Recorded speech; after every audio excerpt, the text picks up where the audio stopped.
Alors bonjour, mon nom est Luc Boyer. Bienvenue dans mes petites capsules vidéo. Aujourd'hui, nous allons parler d'Excel et spécifiquement en ce qui a trait aux fonctions de base de données. Donc, si vous permettez, on va faire un petit survol et en fait un petit retour en arrière sur ce qui a trait aux listes de données. Donc, les listes de données dans Excel, il y a des choses qu'il faut se rappeler. Première chose, lorsqu'on fait une liste de données, s'assurer de ne jamais avoir de colonnes ou de lignes vierges. Okay? Alors, surtout si on fait des sélections qui sont automatiquement faites par l'environnement Excel, on se cause plus de problèmes qu'on en solutionne. Alors, deuxième chose, évidemment, c'est ce qui a trait aux étiquettes de données. Alors, donc, premièrement, ne jamais avoir de nom pareil. Deuxièmement, jamais avoir une étiquette vide. Et troisièmement, ne jamais avoir un titre d'étiquette qui pourrait ressembler à une cellule, donc par exemple B28. Alors, donc, éviter ce genre de situation-là. Alors, j'en ai une qui correspond présentement, bon, une liste, par exemple, de transactions qui sont faites dans un couple. Alors, Blaise et Daphné. Alors, voyons voir comment il est possible, évidemment, d'utiliser ça maintenant dans un environnement de fonctions de base de données. Donc, les fonctions de base de données, alors, vous avez la première qui s'appelle ici BD moyenne. Alors, BD moyenne, voici comment ça fonctionne. Je désire avoir toutes les dépenses d'essence qui ont été faites par Blaise. Okay? Et je veux avoir la moyenne de ces dépenses-là. Donc, dans toutes les fonctions de base de données, vous avez généralement trois arguments. Premier argument, c'est ce qui a trait à la base de données ou la liste de données elle-même. La deuxième, c'est le champ de calcul, le champ qui va servir à faire le calcul. Et le troisième, c'est toujours la zone de critères. On va voir que les zones de critères peuvent quand même être relativement grandes. Alors, voyons aussi de ce pas. Donc, je m'en vais ici sur moyenne et je vais rentrer ma fonction de base de données. Alors, donc, dans la catégorie, évidemment, des fonctions, alors, il est préférable, évidemment, vous pouvez, comme on l'a vu en classe, taper directement la fonction et entrer tout son contenu. Si vous permettez, on va y aller avec la méthode du FX, mais sachez que quand on est habitué, on y va directement, c'est plus rapide. Bon, alors ici, si vous permettez, je m'en vais dans la catégorie base de données et je vais aller chercher ici BD moyenne. On remarque déjà base de données, champ et critères. Et voilà, c'est fait.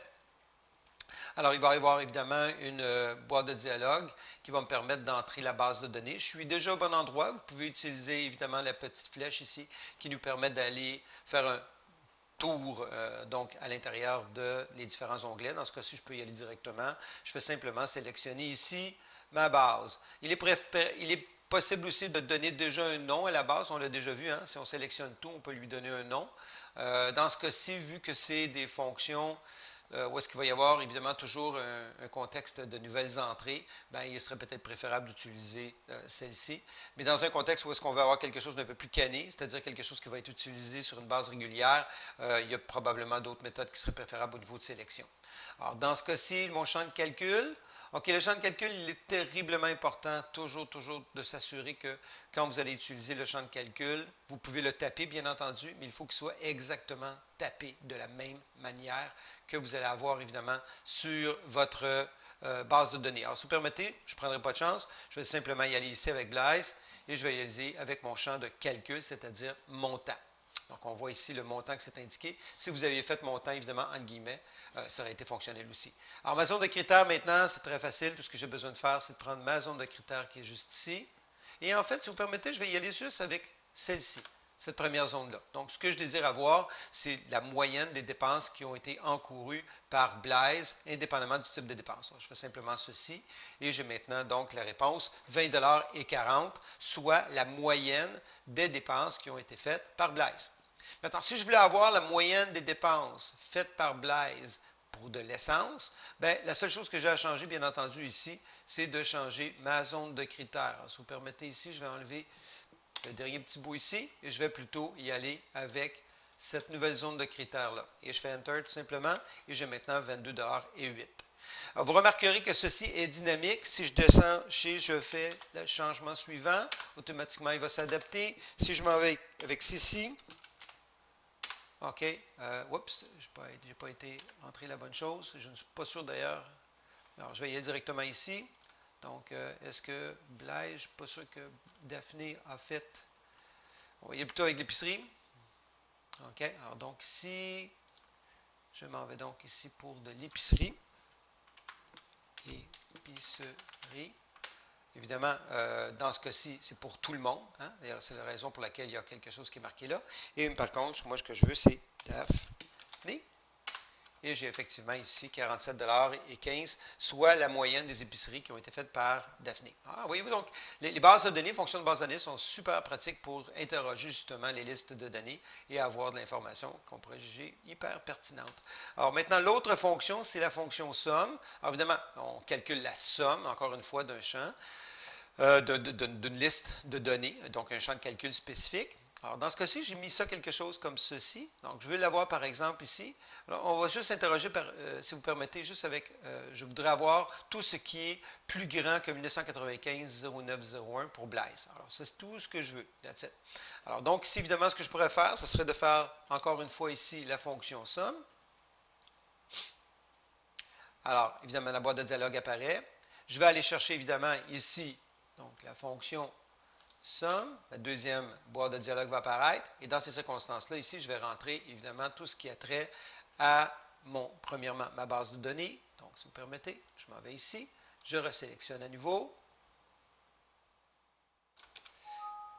Alors, je vais aller un petit peu trop vite et ça me permet effectivement de vous montrer qu'il est possible ici de pouvoir faire des changements à la main. Alors, donc, voyez-vous ici, je vais m'en aller avec un point-virgule.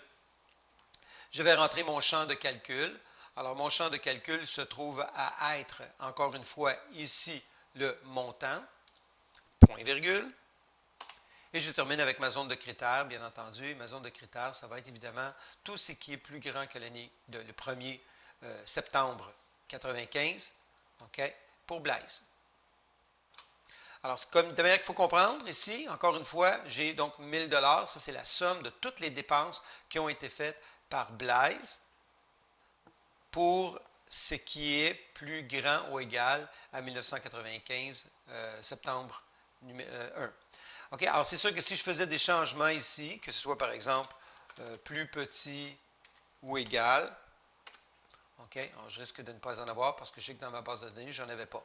Mais si je changeais par exemple quelque chose comme ceci, plus petit ou égal au 30 septembre, ben j'aurais déjà des changements ici. Puis si je faisais des changements ici en mettant Daphné, donc, on voit évidemment que c'est dynamique. OK? Cependant, si je veux par exemple une plage de date bien spécifique, ben, je pourrais faire la chose suivante et je pense que vous avez vu un petit peu le principe. Alors, donc, si vous permettez, je vais faire mes petits changements. Donc, ici, je veux donc tout ce qui est plus grand ou égal à 1995-0901 et plus petit ou égal à 1995-0930. Okay? Donc, on s'entend ici qu'il y a contexte d'une plage spécifique. Bon, au niveau de l'affichage, on aurait pu les retourner de bord. Là. Je pense que vous avez compris qu'effectivement, généralement, on met celui-là ici puis celui-là ici. Mais pour une base de données, évidemment, dans ce contexte-là, dans une zone de critères, ça n'a pas beaucoup d'incidence. Donc, ce que je veux, c'est tout ce qui est, donc, pour le mois de septembre, pour Daphné, pour Blaise, ou pour le mois de septembre, Daphné. Comprenez-moi bien, si je n'avais pas mis ça ici, comme ceci, qu'est-ce que je demande en faisant ça? C'est simplement, je vais avoir tout ce qui est de Blaise pour le mois de septembre ou Daphné, indépendamment du mois. OK? Alors donc, il faut faire attention quand on entre nos données dans notre zone de critères. Quand c'est sur la même ligne, ça veut dire un et. Quand c'est sur des lignes différentes, c'est donc un ou. Donc, encore une fois, entre telle date et Blaise ou Daphné pour telle date ou telle date. OK, alors, si vous permettez, je vais les remettre ici à l'intérieur. Donc, vous avez vu qu'automatiquement, encore une fois, il y a un calcul qui pourra se faire. Cependant, pour que le calcul soit correct, alors donc, ce qu'il va falloir faire, bien entendu, ici, c'est de faire la chose suivante. Alors, je vais changer de ce pas la zone de critères pour évidemment être avec cette nouvelle zone-là. Alors, je vais tout simplement ici changer ceci. Donc, je change ma zone de critères. Donc, mon troisième argument, et je vais tout simplement y aller avec tout ça ici. Alors, donc, qu'est-ce que ça me donne comme résultat? Mais ça me donne 1161,85 correspondant donc ici à ma zone, donc à mes dates pour Blaise et Daphné. Et vous avez remarqué évidemment que si je fais le moindrement des petits changements à l'intérieur ici, excusez-moi,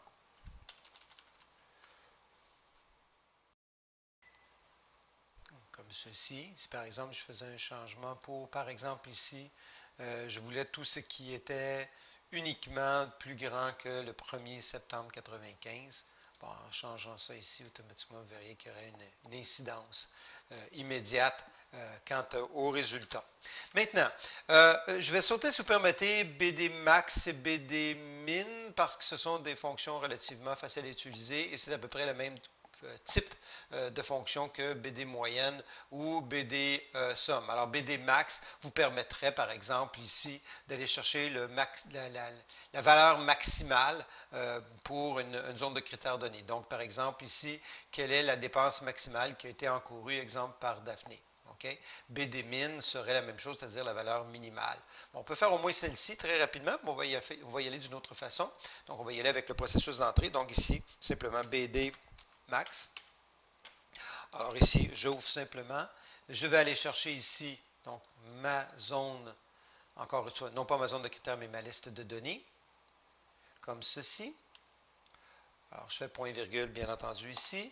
Je vais aller chercher mon champ de calcul, encore une fois, montant, et je termine, bien entendu, ici, avec ma zone de critères. Dans ce cas-ci, je vais avoir la source Daphné.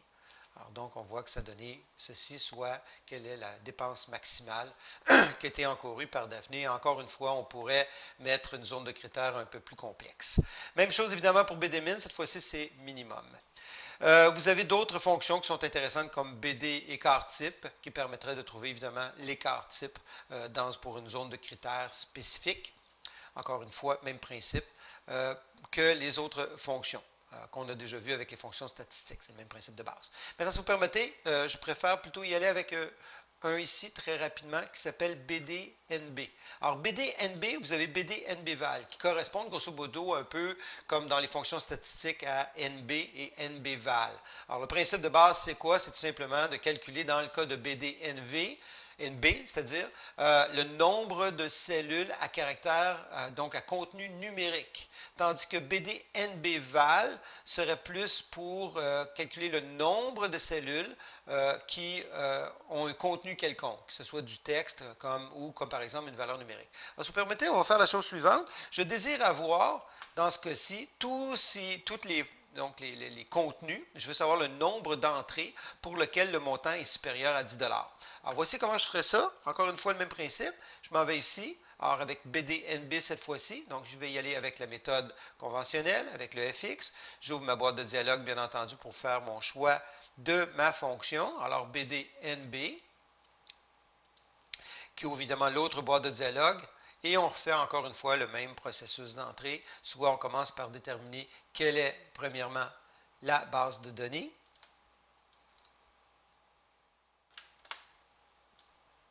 Le champ de calcul. Alors, dans ce cas-ci, ce serait évidemment, encore une fois, montant. Donc, il est important ici que pour BDNB, le champ de calcul doit être à caractère numérique. Et évidemment, pour une zone de critères quelconque, dans ce cas-ci, on va y aller très simplement avec le montant supérieur à 10 $. OK? Donc, on voit évidemment ici, dans ce cas-ci, qu'on a un petit problème. Alors, je vous explique un petit peu c'est quoi le problématique. On l'a fait correct, comme il faut, mais ça explique un peu aussi ce genre de situations qui peuvent arriver. Si vous regardez comme il faut ici, donc est-ce que j'ai des montants, premièrement, qui sont supérieurs à 10 $? Bien entendu, oui, j'en ai. OK? Alors, donc, on voit ici qu'il n'y a pas de raison que ça ne fonctionnerait pas. Maintenant, si vous regardez ici ce qui se passe, imaginons, par exemple, si vous permettez, je vais faire la chose suivante. Donc, je vais copier ceci et puis je vais aller le placer ici directement à l'intérieur de ceci, comme cela. Et là, tout à coup, comme par magie, ça fonctionne. J'avais 49. Pourquoi? C'est très simple. Parce que je ne vais pas taper la même chose ici, OK, que dans ma base de données, ma liste de données. Alors, des fois, ça peut être juste un espace. Ça peut être n'importe quoi qui donne l'impression que c'est bien fait, mais malheureusement, ce n'est pas pareil. Donc, encore une fois, je vous suggère fortement, quand vous faites vos zones de critères, de faire un copier-coller directement des étiquettes qui se trouvent à l'intérieur de votre base de données. C'est beaucoup plus facile, moins de risque d'erreur. Donc, j'ai évidemment 49 entrées. Voyons voir si c'est vrai. Si je mettais quelque chose, par exemple, supérieur à 20 $, donc on voit évidemment que ça tombe. Bon, je pense que vous avez compris le principe. Je pourrais évidemment, comme dans ce cas-ci, faire la même chose, c'est-à-dire d'aller chercher ici mon type de dépense qui a trait à des sorties. Donc, je voudrais savoir quel est, par exemple, le nombre d'entrées de type sortie qui est supérieur à 20. Alors, donc, encore une fois, ici, le même principe. Je pourrais l'ajouter directement ici ou alors aller encore une fois dans ma fonction et faire le changement par ici. Donc, deux façons d'y aller. Donc, si vous permettez, je change ma zone de critères ici. Je vais plutôt aller chercher comme ceci. Et voyons voir ce que ça donne. Dans ce cas-ci, j'ai bel et bien 3 entrées pour un type de dépense sortie et qui est supérieur à 20 $. BDNBval, OK, c'est pour avoir le contenu de cellules quelconque. Alors, si je voulais savoir, par exemple, le nombre d'entrées qui ont été faites par Daphné, encore une fois, le même principe, je vais y aller d'une autre méthode. Donc, ici, BD, NB, val. Alors, encore une fois, le même principe de base. Je m'en vais chercher donc ma base de données. Donc, et voilà, c'est fait. Je m'en vais maintenant aller chercher ici mon champ de calcul. Dans ce cas-ci, je peux prendre n'importe quel champ de calcul, OK, compte tenu du fait que c'est un nombre de valeurs à caractère alphanumérique. Donc, je pourrais chercher date, type, etc. L'important, évidemment, c'est que ce ne soit pas vide. Mais ça me permettrait, par exemple, BDNBval permettrait de déterminer, par exemple, le nombre d'entrées, par exemple, pour lesquelles j'ai, par exemple, pas de code postal. Ou pas de téléphone. Je vais avoir, donc j'interroge ma base de données et puis dans un sommaire d'une liste de données quelconque d'adresses, je voudrais savoir quelles sont les entrées, combien que j'ai d'entrées qui ne sont pas avec un contenu quelconque. Alors ça peut être utile justement pour compléter une liste de données quelconque. Alors, si vous permettez, je vais simplement mettre type ici. Et je termine, bien entendu, ici avec une zone de critères. Donc, je veux savoir le nombre d'entrées qui ont été faites par Daphné. Et je termine tout simplement en faisant ceci. Alors, donc, ici, le nombre de cellules. Il y a un caractère numérique là-dedans avec des dollars qui est inexact. Alors, si vous permettez, je vais tout simplement changer ça ici pour le mettre en standard. Donc, j'ai 20 entrées qui ont été faites par Daphné. Voyons voir si je mets pour Blaise ici. Et je remarque qu'il y a 51 entrées qui ont été faites par Blaise. Donc, on laisserait sous-entendre, par exemple, que Blaise dépense plus que Daphné. Voici donc un contexte, je pense, qui est quand même assez complet de ce qui est possible d'avoir dans les bases de données, fonctions de base de données. Il y en a plus que ça, bien entendu. Alors, loin de moi l'idée, évidemment, d'avoir fait quelque chose qui était très exhaustif. OK? Mais je voulais quelque part aussi dans le processus faire voir les différentes possibilités. Donc, si vous allez par exemple ici dans les fonctions de base de données, vous allez voir qu'il y en a quand même plusieurs ici. Le dernier que je voudrais vous montrer, OK, est la fonction qui s'appelle BDLire. Alors, BDLire, comment que ça fonctionne? C'est très simple, c'est lorsque je veux faire une lecture quelconque à l'intérieur de ma liste de données. Donc, ici, on a vu jusqu'à maintenant un contexte de sommation ou de moyenne, donc du calcul quelconque, que ce soit le nombre d'entrées non vides ou, par exemple, une somme ou une moyenne. Mais là, cette fois-ci, ce que je veux faire avec cette fonction-là, c'est de lire le contenu, par exemple, qu'il y a à l'intérieur de liste de données. Alors, vous avez cette fonction-là ici qui s'appelle BDLire.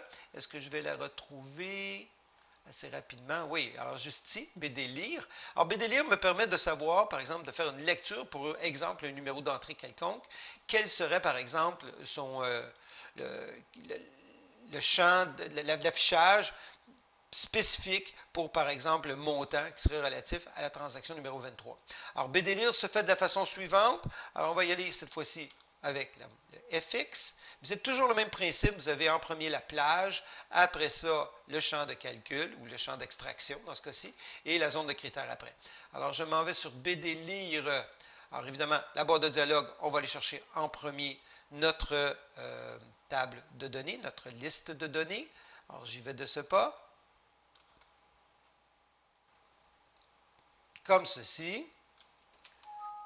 Alors, j'étais un petit peu trop vite, encore une fois. Si vous permettez, je vais y aller, je vais recommencer si vous permettez, juste pour être sûr que vous puissiez le revoir comme il faut. Tendance à aller un petit peu trop vite. Bon, OK, alors on s'en va sur BDLire ici.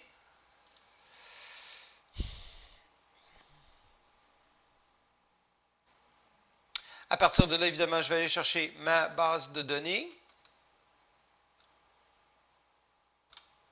Comme ceci, et ne pas faire Enter. Après ça, je m'en vais chercher mon champ de lecture. Donc, mon champ de lecture, c'est de dire en fait quel est le champ que je veux faire afficher. Alors, donc, je m'en vais ici sur, donc, encore une fois, Blaise. Et cette fois-ci, je veux le type de dépense qui est associé à ça. Donc, on va y aller avec le montant, si vous permettez, pour une critère donné, c'est-à-dire pour l'entrée numéro 23. Alors donc, évidemment, je fais la chose suivante et je vois que c'est 2,28 $. Alors si on voit par exemple avec l'entrée numéro 13, alors je verrai que c'est un peu plus élevé. Donc on voit que c'est fonctionnel. OK? Alors maintenant, si je voulais y aller plutôt de la façon suivante, je vais avoir maintenant une lecture, encore une fois, de cette transaction-là, mais je veux savoir c'est qui l'a fait. Alors, je suis obligé de faire une autre fonction de base de données, donc BD-lire encore une fois, dans lequel ici, je vais chercher, donc, encore une fois, donc, la liste de données. Et le champ d'extraction, dans ce cas-ci, je vais avoir la source. Et pour terminer, bien entendu, on s'en va ici pour pouvoir aller chercher mon entrée numéro 13. Alors, je pourrais faire ça systématiquement pour toutes les entrées pour aller chercher, évidemment, ce que je désire. Petite erreur que j'ai faite ici. Alors, l'erreur était la suivante. Alors, c'était tout simplement ici que j'avais mis DB-lire plutôt que base de données lire. Alors, BD-lire. Alors, on voit effectivement, encore une fois, ici, le résultat, on a sorti, on a extrait quelle était la source, évidemment, de cette dépense-là. Alors, encore une fois, le même principe. Si je change certains trucs à l'intérieur, ici, bon, on va voir que l'ajustement se fait automatiquement. Alors, c'est une fonction qui est intéressante quand on veut interroger, évidemment, une base de données. Et encore une fois, c'est très dynamique. Si vous faites des changements à l'intérieur, que ce soit, par exemple, ici, pour l'entrée numéro 24, alors, donc, je m'en vais ici sur l'entrée numéro 24 et je fais un changement ici, je mets 1000 $. Alors, évidemment, vous allez comprendre qu'automatiquement, tout ceci va s'ajuster. OK? Et tout ceci va s'ajuster et tout le reste va s'ajuster en conséquence, évidemment, de cette entrée. Alors, si je cancelle cette entrée-là, évidemment, vous allez voir, tout se rétablit dans ce cas-ci et dans ce cas-ci, bien entendu. OK, alors j'espère que ça a été correct comme introduction. Les fonctions de base de données sont intéressantes lorsque c'est quand même relativement immuable et qu'on n'a pas à faire trop de changements à l'intérieur. Évidemment, c'est sûr qu'il y a des choses encore plus puissantes qui se font. On aura l'occasion d'en voir dans la prochaine vidéo. Et donc, entre autres, par exemple, les tableaux croisés dynamiques. Mais dans ce cas-ci, au niveau des fonctions de base de données, ce que je vous ai montré dans cette vidéo-là est ce qui est le plus important à savoir. Évidemment, vous allez voir ici, il y a des exercices que j'ai mis à l'intérieur ici, si vous voulez, par exemple, pratiquer un petit peu plus, pour vous sentir plus à l'aise avec ces fonctions-là. Alors, bonne pratique.